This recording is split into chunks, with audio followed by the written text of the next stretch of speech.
ఒకప్పుడు మన పిల్లలు మనతో షేర్ చేయని విషయం అంటూ ఏదన్నా ఉండేదా?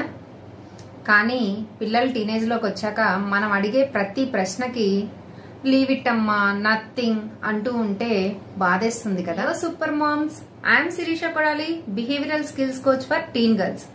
ఒక రోజు ఒక మదర్ నాకేం చెప్పారంటే, తన డాటర్ తనతో ఏ విషయాలు షేర్ చేయట్లేదని, తన లైఫ్ లో అసలు ఏం జరుగుతుందో తనకు అర్థం కావట్లేదని చాలా బాధపడ్డారు.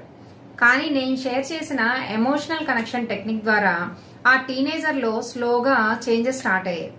ఒకరోజు సడన్ గా వచ్చి, అమ్మా నేను నీతో ఒక విషయం షేర్ చేయాలి, బట్ ప్రామిస్ మీ నన్ను తిట్టకూడదు అని చెప్పన్నారట.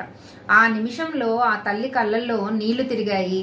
ఎందుకు అంటే వాళ్ళ బాండ్ మళ్ళీ రీబిల్డ్ అయినందుకు అని చెప్పి తను హ్యాపీగా ఆ విషయాన్ని నాతో షేర్ చేశారు. రీసెర్చెస్ ఏం చెప్తున్నాయంటే, టీన్ కి ఎమోషనల్ సేఫ్టీ ఉంటే కమ్యూనికేషన్ 70% వరకు పెరుగుతుంది అని.